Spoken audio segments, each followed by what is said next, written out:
Good morning, good morning, good morning mga kaibigan at mga kababayan. Bago ang lahat, nagpapasalamat tayo sa ating mga follower sa ating Facebook profile Ernie User at saka sa ating mga subscriber pala sa ating YouTube channel sa Coach Ernie Vlog. Thank you very much mga kaibigan at mga kababayan. By the way, nagpapasalamat pa rin din tayo sa ating mga minamahal na mga OFW na nagsikap sa labas ng bansa, nagtrabaho para sa kanilang mga pamilya. At sa aking mga kababayan, mga Bisaya na nasa Luzon ngayon, nasa Manila nagtatrabaho, at sa Bisaya sa Mindanao, sa mga taga Cebu, magandang umaga, maayong buntag kaninyong tanan mga amigo at mga amiga, mga ate at mga kuya, maayong buntag kaninyong tanan. By the way, once again, this is Coach Ernie, your founder of the Lions Group International. In this brand new episode, mga kaibigan at mga kababayan, I'm going to talk again another topic. But before that, sa mga nakapanood pala sa aking video nga I posted in my YouTube channel sa Coach Ernie Vlog, yung pinamagatan kong the top 10 reasons why you join network marketing.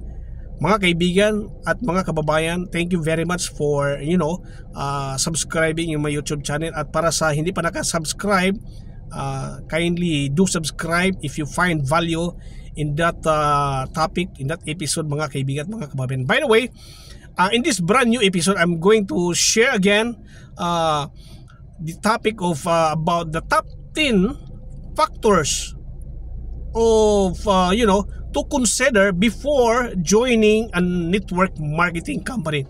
Again, I will repeat mga kaibigan at mga kababayan, in this brand new episode, I'm going to talk about the top 10 factors to consider before joining an MLM company. So iba to kaysa yung last video ko, kasi yung last video ko talks about top 10 why you join network marketing. In this video, this is all about top 10 factors to consider bago ka mag-join ng MLM company or network company. Ito yung 10 top 10 na i-consider mo before joining an MLM company. So what is number 1, mga kaibigan at mga kababayan? So let's go now to the number 1 top 10 factors to consider before joining an MLM company. Number 1 mga kaibigan at mga kababayan is all about company reputation. Company reputation. So dapat i-consider mo yung company reputation. Alamin mo mga kaibigan, i-research mo, alamin mo kung sino yung mga may-ari, sino yung nag-compose ng management team. Kasi mga kaibigan at mga kababayan, pag ang kumpanya na pinasukan mo, okay, ang kumpanya na pinasukan mo without knowing first the company reputation, baka kaibigan magkakamali ka pagdating ng panahon. So dapat mga kaibigan, number 1, before joining a company, before joining a network company, alamin mo yung reputasyon, kung maganda ba ang record talaga ng kumpanya na yan, kung mayroon ba siyang mga testimonies na for the past years ang ganda nung record ng kumpanya, walang balita na negative na nakakaapekto sa reputasyon ng company. So number 1 mga kaibigan at mga kababayan, before joining an MLM company or before joining a network company, you should research, you should discover, you should look or search what is really the company reputation. Kasi ang daming mga kumpanya ngayon mga kaibigan na yung mga may-ari, yung management team ay hindi maganda yung record. So yan ang number 1 mga kaibigan, before joining an MLM company or a network company, you should do research sa you should consider first yung reputasyon, company reputation. Number 2 mga kaibigan at mga kababayan is yung compensation plan ng company. Kasi mga kaibigan at mga kabayan, may mga kumpanya kasi na ang daming mga requirement sa kanilang incentives program. Ang daming mga requirement na kung saan kung malalaman mo ito ay talagang it's very very challenging on your part or very difficult on the part of you as a business person joining in this company. Pag yung compensation plan nila in terms of, I would say yung requirement nila for you to achieve your incentives and commission ay ang daming mga requirement, mga kaibigan. Isa dyan yung, of course, you have to, you must have a personal purchases, you must have a group volume requirement for you to avail of the, incentives. Okay, so yun ang alamin mo muna, mga kaibigan, ang kababayan, yung compensation plan ng company. Pangatlo is yung product quality. Kaibigan, pag ang produkto ng kumpanya na yan ay sa tingin mo naman, pag na-research mo, ay very simple and ordinary products lang, at in terms of quality, talagang masasabi mo na hindi kalidad yung produkto ng kumpanya na yan. So yun, you need to consider product quality also before joining an MLM or a network company, because kadalasan, mga kaibigan, ikaw ngayon na nanonood, kadalasan karamihan dyan, nag-join tayo sa isang network company, it is because of the product, the quality of the product. So pag ang isang kumpanya, yung produkto nila hindi naman kalidad, okay, hindi naman USFDA certified organic, or hindi kalidad siya, walang quality, okay, unlike sa pinapasukan ko ngayon, mga kaibigan, na yung kumpanya na pinapasukan ko ngayon is a US company, 100% USFDA certified organic yung mga raw materials ng supplement nila. So yun, magandang quality yun, magandang kalidad yun, mga kaibigan. So yun yung i-consider natin, yung product quality. Pang-apat, mga kaibigan at mga kababayan, before you consider in joining an MLM company, is yung alamin mo kung ano yung support and training ng company, ano yung tinatawag natin na system ng company, yung training programs ng company.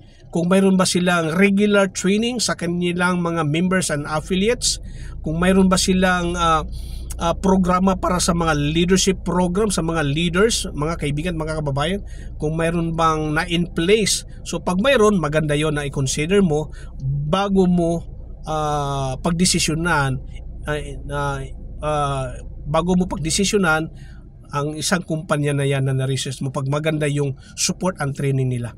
Panglima, mga kaibigan, is yung tinatawag natin na growth opportunities, yung rank advancement ng company.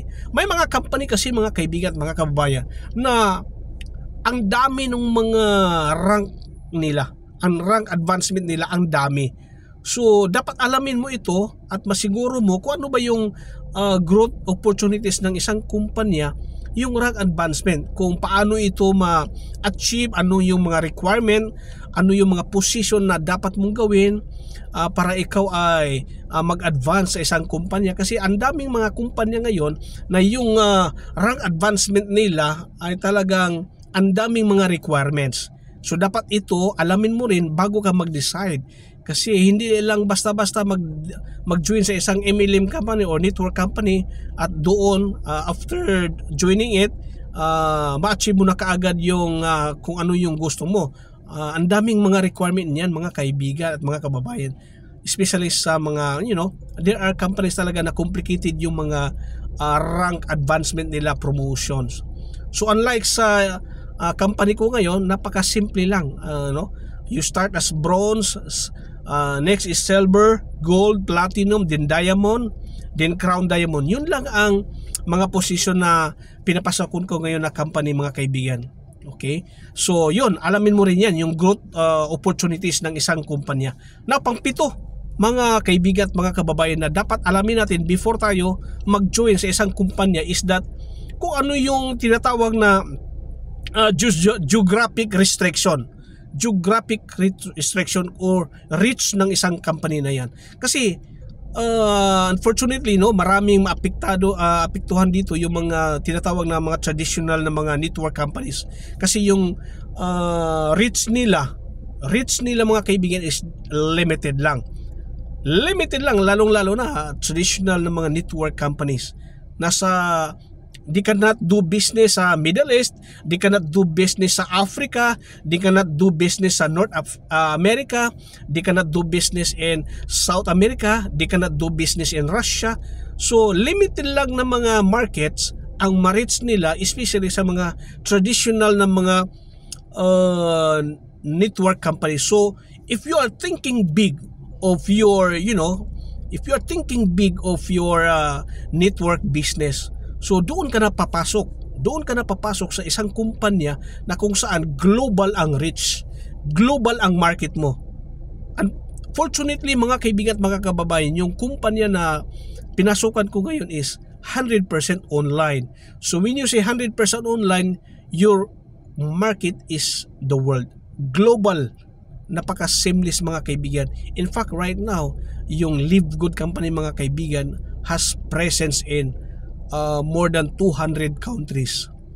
Again, yung Live Good Company mga kaibigan na pinapasukan ko ngayon na negosyo has presence in more than 200 countries. So yun ang, kung iyan i-consider mo, pag yung company na malalaman mo na ang market niya is nasa ilang country lang, nako, hindi mo ma-appreciate yung kung if you are thinking big of your network business mga kaibigan. So pangwalo, okay? Pangwalo mga kaibigan at mga kababayan na i-consider mo before joining an MLM company is yung tinatawag na regulatory compliance. Ang daming mga kumpanya dito na walang mga tinatawag natin ng mga lisensya, no? Like for example, dito sa Pilipinas, dapat member siya ng DSAP, Direct Sales Association of the Philippines. At saka yung mga produkto nila dapat mga US, dapat beef, may may mga licenses diyan. Like sa akin, sa kumpanya na pinapasukan ko, of course may US FDA certified. So pag US FDA Food and Drug certified ang produkto man na organic supplement, yun, magandang balita yun mga kaibigan. Ibig sabihin compliance siya sa pagdating sa mga requirement sa US. So sa Pilipinas naman mga kaibigan, of course pag ang isang produkto mo compliance na or compliant na sa US FDA, expected yan dito sa Pilipinas, ganun rin kasi of course pag US standard kasi ang haba nung standard ng Amerika. So yun, regulatory compliance. Pag ang isang kumpanya walang mga hindi siya member ng mga asosasyon na yan, at saka yung mga produkto nila wala namang ganung mga BFAD ganon, so magdalawang isip na po tayo. It's a red signs na po na hindi tayo dyan papasok dahil yun nga, yan ang i-consider natin mga kaibigan at mga kababayan. Now, pang-siyam, yung tinatawag natin na customer retention and satisfaction. Pag ang isang kumpanya ang daming umaalis at hindi satisfied sa services and products ng isang kumpanya, at pag may nabalitaan kang hindi maganda sa isang company, nag-alisan sila sa isang kumpanya yan, it's a red flag na mga kaibigan at mga kababayan. Huwag ka nang pumasok doon. Huwag ka nang pumasok dyan. Kasi ang dami na nga nag-alisan dyan, tapos ikaw pumasok ka pa. Sayang lang din yung pera mo na pinamember mo sa isang kumpanya yan. Pag nalaman mo sa mga kaibigan mo, sa research mo na ang dami nang alisan sa company for whatever reason, at saka maraming hindi nag-satisfied sa services and products ng kumpanya na yan, huwag ka nang pumasok. So yun ang pagsyam. Dapat alamin mo rin yun before joining an MLM company or network company. Last but not the least mga kaibigan at mga kababayan, yung pinag-usapan natin na the top 10 factors to consider before joining an MLM company or network company. Yung pagsampo mga kaibigan, yung tinatawag natin company culture. Company culture, yung ano bang kultura ng inyong kumpanya, yung kultura ng kumpanya na yan. So alamin mo if the culture of the company is really positive. Ang pagpasok mo pala, ang ganda na ng vibes na ma-feel mo, yung mga nandun na, ang ganda ng ano nila, aura nila, ang ganda ng vibration. Every now and then talagang positive na positive yung culture ng company na yan. Everyone is helping each other, everyone is uplifting each other. Ang ganda ng kultura ng company. Walang tinatawag na mga members na anong bang tawag nito, yung mga members na nag-aaway-away dyan, okay, they are backbiting each other. Wala. Yung kumpanya, pag nalaman mo na maganda yung kultura ng company, the members are lifting up each other, the members are, the members and the leaders are really have the concerns of all the members na to really ma-meet nila ang mga dreams nila. Pag ang kumpanya na yan, ganyan ang kultura, mga kaibigan, yan ang i-consider mo na mag-join ka sa kumpanya na yan. So once again mga kaibigan, these are the 10 factors to consider before joining a network company. So yun lang. Again, I will repeat those 10 factors to consider before an MLM company. Of course, yung company reputation, compensation plan, product quality, yung support and training, yung growth opportunities ng isang company, of course, yung geographic restriction, kung ang limited lang ba or global yung reach mo. Okay, pangalawa dyan, yung regulatory compliance, pag hindi member sa DSAP or any US FDA certified na mga walang ganung mga requirements ang isang kumpanya, so it's a no-no na. Tsaka yung customer retention and satisfaction, at saka pang-sampu is yung company culture. So once again mga kaibigan, I hope na mayroon kayong natutunan in this video.